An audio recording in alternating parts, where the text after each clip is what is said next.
बहुत समय पहले की बात है। धरती और स्वर्ग के बीच का फर्क साफ दिखता था। स्वर्ग में शांति थी और धरती पर इच्छाओं की हलचल। एक दिन स्वर्ग से एक अत्यंत सुंदर अप्सरा धरती पर उतरी। उसका नाम था अप्सरा दिव्या। उसका रूप ऐसा था कि जैसे चांदनी खुद चलकर आ गई हो। जहां वह खड़ी होती वहां उजाला फैल जाता। जब गांव के लोगों ने उसे देखा तो सबकी आंखें फैल गईं। लोग हैरानी से चिल्लाने लगे, अप्सरा, ये तो सच में अप्सरा है।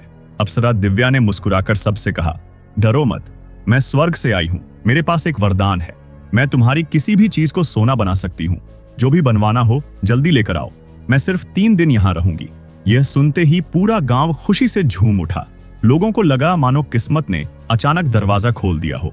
सब अपने अपने घरों की ओर दौड़ पड़े। कोई पुराने बर्तन लाया, कोई कंगन और हार, कोई मंदिर की मूर्तियां, तो कोई खेती के औजार। अप्सरा दिव्या शांत भाव से एक एक चीज को छूती गई और देखते ही देखते लोहा सोना बन गया, मिट्टी सोना बन गई। पूरा गांव सोने की चमक से भरने लगा। लोग खुश थे, लेकिन उनकी आंखों में लालच धीरे धीरे गहराता जा रहा था। तभी एक आदमी आया।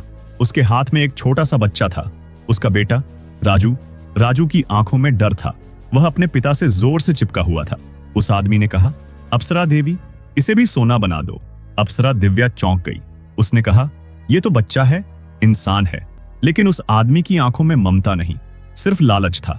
वह बोला, सोना बन जाएगा तो जिंदगी आसान हो जाएगी। बच्चा डर के मारे कुछ बोल भी नहीं पाया।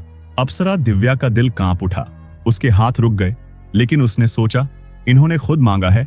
और एक पल में राजू सोने की मूर्ति बन गया। वहां सन्नाटा छा गया। 3 दिन पूरे हुए।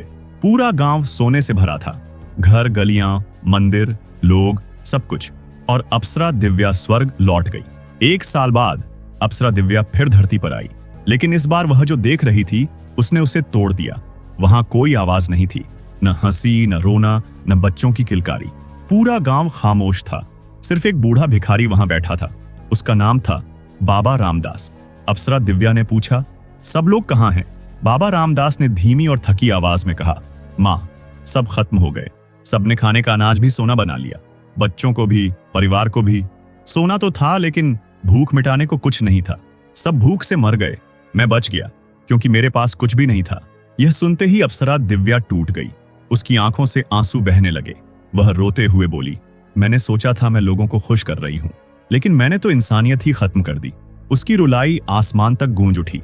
कहानी की सीख ये है, सोना जरूरी है, लेकिन इंसान, रिश्ते और इंसानियत सोने से कहीं ज्यादा कीमती हैं। लालच जब हद से बढ़ जाए तो सब कुछ छीन लेता है।